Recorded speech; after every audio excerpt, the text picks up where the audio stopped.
Paqja me ju o vëllezër dhe motra. Le ta dëgjojmë Ungjillin e ditës. Leximi i Ungjillit shenjtë sipas Mateut. Në atë kohë Jezusi u tha kryepriftërinjve dhe skribeve: "Dëgjojeni shëmbëltyrën tjetër. Ishte një zot shtëpie që kishte mbjell një vresht. E thuri me gardh, punoi shtrydhesin e rrushit, ndërtoi kullën, u dha vreshtarve ta punojnë për gjysmë dhe shkoi në vend të huaj. Kur u afrua koha e të vjelave, dërgoi te vreshtarët shërbetorët e vet për ta marrë frytin që i takonte. Vreshtarët i kapën shërbetorët, njërin e rrahën, një tjetër e mbytën, e një tjetër e vranë me kurr. Prap dërgoi shërbetorët e tjerë, ma shumë se të parët, por se edhe atyre u a bën ashtu. Në fund, dërgoi të birin duke menduar: do të kenë nderim ndaj djalit tim, por se vreshtarët kur e pan djalin, i tha njëri tjetrit: ky është trashëgimtari, ejani, ta vrasim dhe neve do të na mbes pasuria e tij. E kapën, e qyten jashtë vreshtit dhe vranë. Tashti, kur të vi i zoti i vreshtit, çka do të bëj këtyre vreshtareve? Ju përgjigjën: të keqit do t'i shfaros keqas, e vreshtin e vet do t'ua jap vreshtareve të tjerë, të cilët do t'i japin frytin poshta të vi, koha e të vjelave. Jezusi u tha: a nuk e lexuat asnjëherë në shkrimin shenjtë, guri që ndërtuesi të qitën jashtë përdorimit u bë guri i këndit? Kjo është vepër e Zotit, se që mrekulli në sytë tanë. Prandaj po ju them, juve do t'ju hiqet dore mbretëria e hyjt, e do t'i jepet një populli që i prodhon frytet e saj. Kryepriftërinjt e farisejt, kur i dëgjuan shëmbëltyrat e tij, e morën vesh se po fliste për ta. Fjala e Zotit. Lavdi ty, o Krisht. Mirë, vëllezër dhe motra, Zoti ka ma shumë qef, shqetësohet ma shumë, përkujdeset ma shumë për jetën tonë, për shpëtimin tonë, se sa ne përkujdesemi për veten tonë. Zoti punon, është bujar me ne. Thot shëmbëltyra e vreshtit, ta kemi mirë këtë gjë parasysh.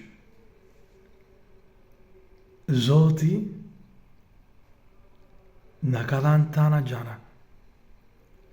Edhe jeta jonë të kenurit të krishterë janë një dhuratë.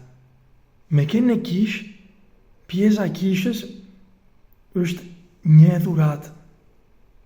Tër jeta jonë që ka kemë përpunuar prej Zotit, a i thot që e thuri që a i mbjell një vresht, e thuri me gardh, punoj shtrydhesin e rrushit, ndërtoi kullën. Të gjitha në gjana që a i bën në jetën tonë është që ne të prodhojmë frytet, edhe a i nuk ka nevoj për asë gjë prej nesh. Nuk ka asë një nevoj. Edhe mund të themi që nevoja vetme që ka, është që ti edhe unë të jena të lumtur.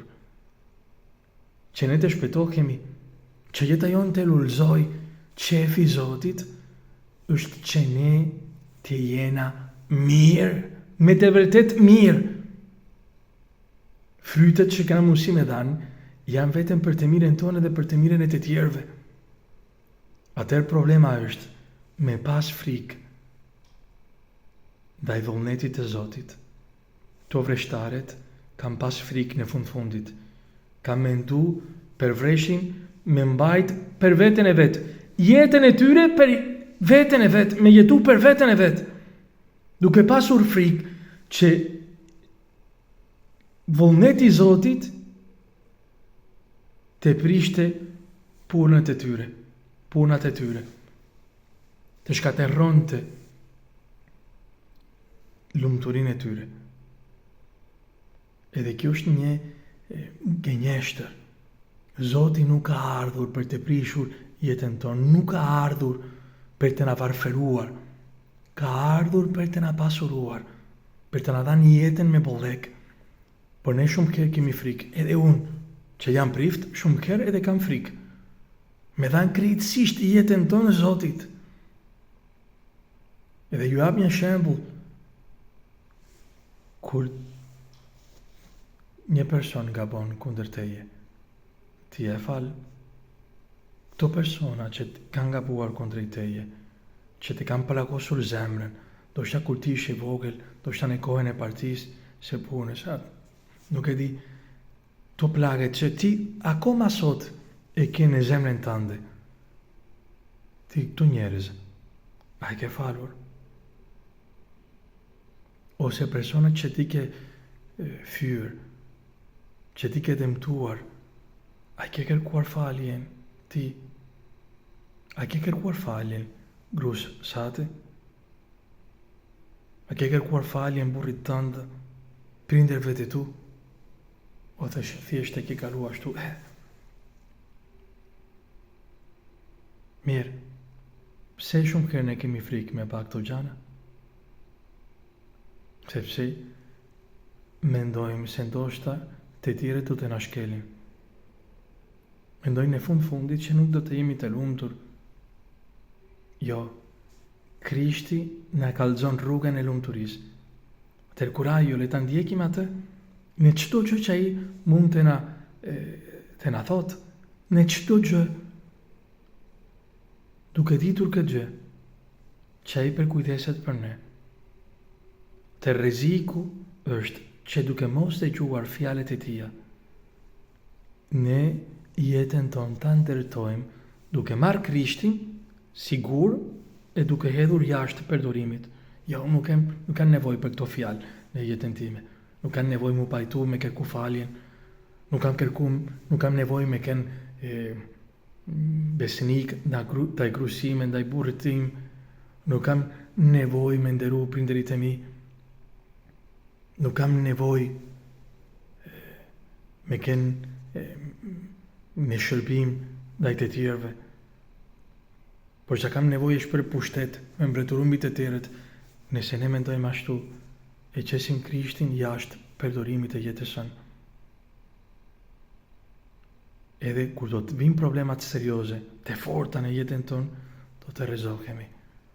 Sepse janë duke ndërtuar jetën tonë bire, që është jeta jo mendimet tona, ndjenjat tona. Por kush ndërton jetën e vetë mbi Krishtin, që është kuri i këndit, kur do të vinë tërmetet, suhi në jetën, kur do të vinë problemat serioze me burrin, me gru, tradhti, dashtë Zoti që jo, po nëse ndodhin, kur do të vinë sëmundjet, vështirësitë ekonomike, kur do të vinë vuajtjet që te i kalojnë fuqit tona, do të qëndrojmë në pace, sepse nuk jemi ndërtuar mbi forcat tona, por mbi Krishtin. Atëherë kur ajo, Zoti na don pamas, që të mos kena frikë me palos zemrën tonë ndaj Krishtit, që të bëj ai çfarë ai dëshiron, kur ajo ai përkujdeset për ne. Që lëvdu Krishti.